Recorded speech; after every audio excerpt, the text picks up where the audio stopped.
How France and Ivory Coast tried to topple Africa's new leader. According to the government of Burkina Faso, the plot to assassinate Ibrahim Traoré wasn't just an internal power struggle. It was an international conspiracy designed to keep a grip on a former colony. We're about to break down the accusation that France leveraged its deep ties with the Ivory Coast to run a neo-colonial playbook against a leader who dared to push back.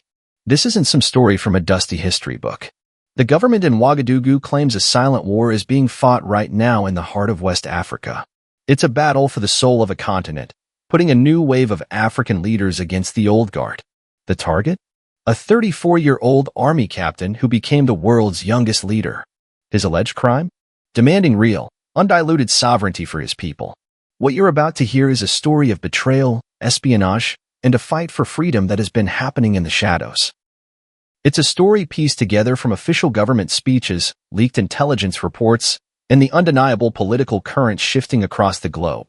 According to the Burkinabe government, the events of April 16, 2025, were a stark message from Paris and its allies: defy us, and we will try to erase you. But they may have underestimated the will of the people and the resilience of the man they marked for death. To really get the gravity of the alleged plot against Ibrahim Traoré, you first have to understand the man himself. Who is this young captain who has so completely rattled the old power structures in West Africa? And why has he become such a powerful symbol that, as his government claims, foreign powers would conspire to take him out? Ibrahim Traoré wasn't born into political royalty. He's a son of Burkina Faso, a product of its land and its long history of struggle. Born in 1988, he's from a generation that grew up seeing the promises of independence feel more like a mirage. They grew up with the whispered stories of giants like Thomas Sankara, the legendary leader of Burkina Faso who was assassinated in 1987 in a coup that many still believe was backed by foreign interests. Sankara's dream of a self-sufficient and truly independent nation was a story passed down, a dream put on hold, but never forgotten. Traoré's journey was through the military, often the last institution standing for national identity in countries battling instability. He joined the army and made a name for himself not in the cushy offices of the capital, but on the front lines of the country's brutal war against jihadist groups. He saw the failures of the state up close. He saw soldiers trying to fight a war without the right gear. He saw a military strategy that many felt was dictated not by Burkinabe needs, but by the strategic interests of France, the former colonial power with troops still on their soil. By September 2022, the country was at a tipping point. The government, which had also taken power in a coup just 8 months earlier, was seen as failing to stop the violence and staying too close to Paris. For the soldiers in the dirt and the citizens in the streets, it just felt like more of the same. On September 30th, 2022, Captain Traoré and his fellow officers made their move. They didn't frame it as a grab for personal power, but as a rectification, a course correction they said was demanded by the people. And just like that, at 34 years old, Ibrahim Traoré was the interim president of Burkina Faso, the youngest head of state on the planet. From his very first speech, it was obvious this wasn't just a personnel change. It was a fundamental shift in direction. Traoré didn't talk like a typical military ruler. He talked like Thomas Sankara. He spoke of sovereignty, dignity, and making a clean break from the past. He didn't want to just manage the old system. He wanted to tear it down. His actions were fast and loud. One of his first major moves was to demand that the 400 French Special Forces troops pack their bags and leave. For decades, a French military presence in its former colonies was the ultimate symbol of Francafrique, that web of influence that kept Paris in control long after independence. Traoré cut that cord. He tore up the military agreement, sending shockwaves all the way to Paris. He didn't stop there. He started looking for new partners, ones who would treat Burkina Faso as an equal. He built stronger ties with Russia, Turkey, and Iran, looking for military and economic help without the colonial baggage.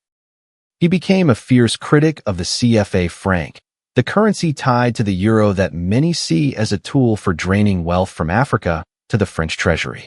On the world stage, his voice boomed. At a Russia-Africa summit, he gave a speech that went viral across the continent, telling African leaders to stop acting like puppets who dance every time the imperialists pull the strings. After French President Emmanuel Macron suggested African leaders should be more thankful for France's help in early 2025, Traoré's response was fiery. He accused Macron of insulting all Africans and called on other nations to tear up their own colonial-era military pacts with France. This wasn't just talk. It was a declaration of war on the old way of doing things.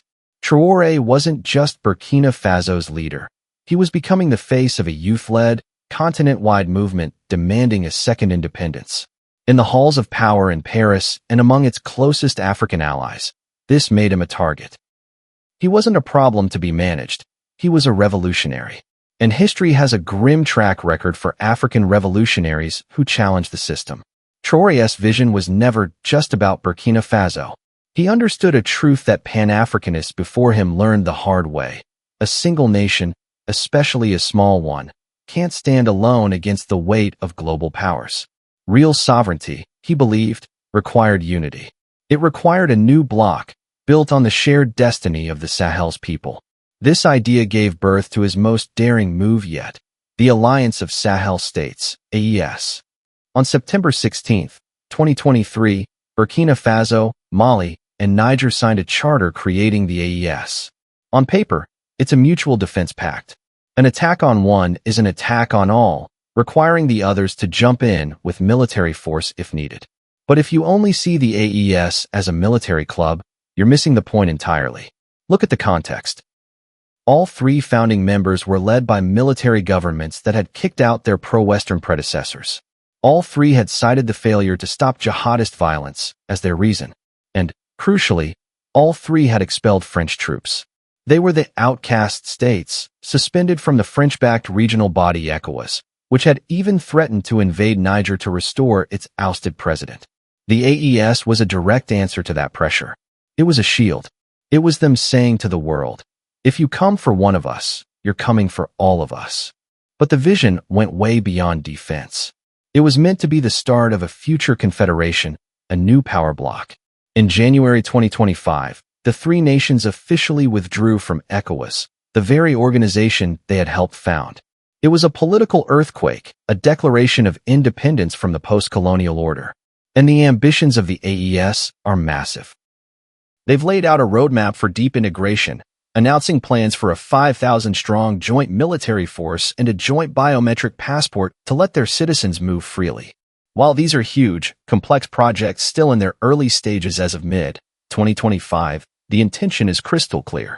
Most provocatively, they've started talking about creating their own common currency, as Sahel, to break free from the French-backed CFA franc. To do this, they announced plans in May 2025 for a confederal bank for investment, designed to fund their own projects with their own resources. This is the ultimate threat to the system of French influence. The CFA franc isn't just money, it's a pillar of French power, giving Paris immense economic leverage. If three countries successfully leave and create a working alternative, the whole system could start to crumble. The AES is a direct challenge to the way West Africa has been run for decades. It's a rival power center that looks to Moscow and Beijing, not just to Paris and Washington. To France and its key regional allies, like President Alassane Ouattara's Ivory Coast, the AES isn't a sign of progress, it's a rebellion.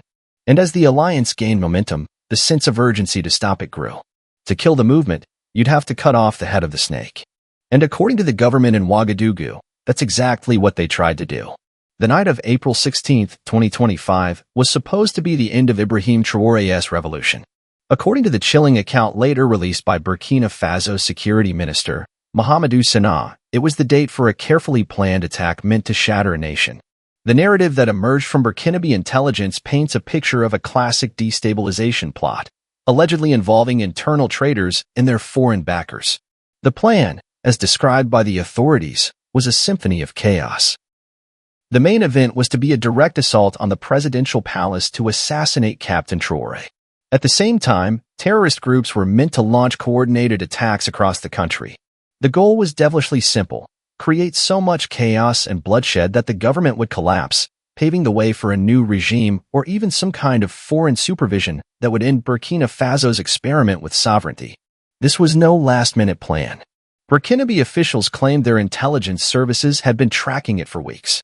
At the core of the conspiracy, according to the official account, was betrayal from within. A network of military officers was allegedly leaking sensitive intelligence on Burkinabe troop movements directly to terrorist groups, aiming to maximize casualties. Several officers were later arrested. One of the most explosive allegations was aimed at Traoré's own chief of staff. The government claimed he confessed to his role in the plot, allegedly accepting a bribe of what would be around $41 million and an arms shipment to make the coup happen. The claim was a disturbing echo of the past, recalling the betrayal of Thomas Sankara by his closest friend. But the Burkinabe government was clear. This wasn't just an internal problem. The masterminds, they alleged, were outside the country, operating from Abidjan, the economic capital of Ivory Coast. The security minister publicly named 2 exiled former Burkinabe army officers as key figures organizing from Ivorian soil. This accusation pointed a finger directly at the government of Ivorian President Alassane Ouattara, one of France's strongest allies in Africa. Ouagadougou saw Ivory Coast not as a neutral neighbor, but as a rear base for the counter-revolution, a place where its enemies could plot freely. And behind Ivory Coast, the Burkinabe narrative pointed to the shadow of the ultimate puppet master, France. The bribe money and weapons, they alleged, were funneled from Paris through Ivory Coast. It's absolutely critical to state that both Paris and Abidjan have fiercely denied these accusations, calling them baseless propaganda. But the alleged plot, combining military betrayal, terrorist violence, and foreign backing, was presented as a textbook case of hybrid warfare. It was sophisticated, well-funded, and, according to Burkinabe intelligence, just days away from happening. The stage was set for a bloodbath that was meant to kill not just a president, but a dream. As April 16, 2025, got closer, a silent war of wits was playing out. While the conspirators were allegedly finalizing their plans, Burkina Faso's security forces were moving to dismantle the network. According to the government, the climax wasn't a bloody coup, but a swift counterintelligence operation that stopped the plot in its tracks. The first public signs that something was wrong came with a series of quiet arrests. In the weeks leading up to the alleged D-Day, several military officers were taken into custody. These weren't random, they were surgical strikes based on painstakingly gathered intelligence. The most stunning moment was the arrest and alleged confession of Traoré's own chief of staff. The claim that the betrayal reached the president's inner circle was a bombshell. This alleged confession became the cornerstone of the government's public case, transforming the narrative from a suspected threat to a confirmed conspiracy. On April 21st, the government went public. Security Minister Mahamadou Sana appeared on state TV and calmly announced that the army had foiled a coup attempt just 5 days prior. He laid out the details of the major plot and publicly accused the masterminds of operating from Ivory Coast. The silent war was suddenly out in the open. Immediately, Ouagadougou went on high alert. The government's accusation triggered a diplomatic firestorm. The denials from Ivory Coast and France were immediate and total, creating a tense standoff. It became one government's word against another's, leaving the world to decide who to believe. This alleged April plot fits into a larger narrative promoted by Traoré's government. His supporters and state media often claim he has survived numerous conspiracies. Some reports even put the number as high as 18 or 20 since he took power. While that number is impossible to independently verify, it builds a powerful image. Traoré, the marked man who keeps surviving. One story even circulated about a guard who claimed he was offered $5 million to shoot the president during prayers. The foiling of the April 16th plot was presented as the ultimate proof of this narrative. The conspiracy had failed. The leader was safe. And in a strange twist, the plotters, instead of killing a president, may have handed him his biggest political victory yet. The alleged assassination plot of April 16, 2025, seems to have backfired spectacularly. It didn't kill the president. It didn't throw Burkina Faso into chaos. And it didn't crush the sovereign spirit he represents. In fact, it did the exact opposite. The exposure of the alleged conspiracy, whether entirely factual or not, acted as a political catalyst, cementing Ibrahim Traoré's status as a symbol of resistance. The reaction wasn't fear, it was anger. The news of the plot, blasted across social media by Pan-Africanist networks, was seen as an attack on the very idea of African self-determination. Demonstrations of support were seen in Ouagadougou, and reports from Pan-African media showed solidarity protests in other cities and among the diaspora. A significant one was called for April 30th, where supporters marched to condemn what they saw as foreign interference.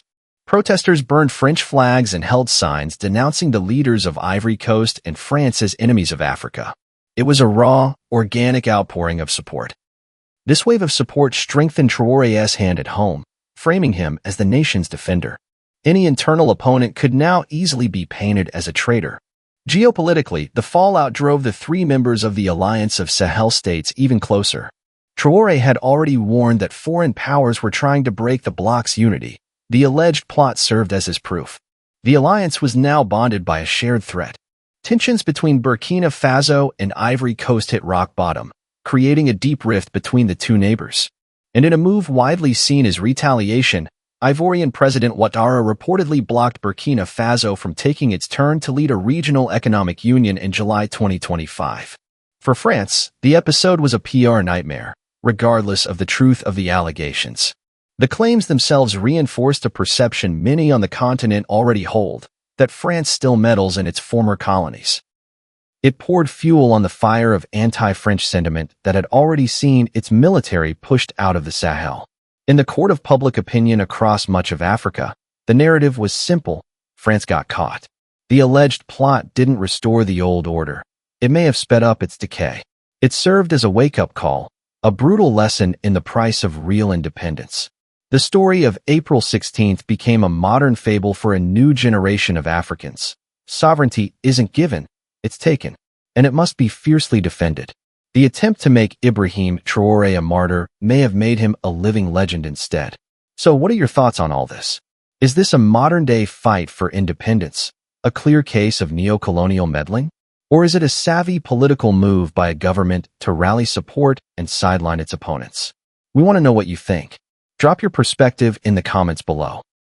And if you believe these kinds of stories need a global spotlight, make sure to like this video and subscribe for more in-depth reports from across the continent. Hit that notification bell so you never miss an update. Every single share helps break the silence. The story of the alleged plot against Ibrahim Traoré is more than just a political thriller. It's a snapshot of a continent at a crossroads. It captures the fierce tug-of-war between a future of real sovereignty and a past of colonial control that just won't let go. The details, as presented by Burkinabe authorities, paint a disturbing picture, while France and Ivory Coast strongly deny any part in it. For millions of young Africans, the claims are more than just plausible. They feel like a confirmation of a long-held truth. They see a pattern that they believe stretches back to the assassinations of other visionary leaders like Patrice Lumumba and Thomas Sankara. This incident has drawn a clear line in the sand. On one side, you have the Alliance of Sahel states, trying to build something new. On the other, an old guard that seems determined to protect the system that has benefited them for so long. The attempt to remove Ibrahim Traoré didn't end him. It elevated him. His survival is seen by many as a victory for every African who dreams of a continent that is the master of its own destiny. But this battle is far from over. The forces that allegedly conspired against him haven't disappeared. The silent war for Africa's future continues, fought in intelligence backrooms, on social media, and in the hearts and minds of its people. The question now is whether the unity forged in the face of this threat can withstand the pressures still to come. The story of Ibrahim Traoré is a powerful reminder that the road to true independence is never easy, and the price of freedom has always been eternal vigilance.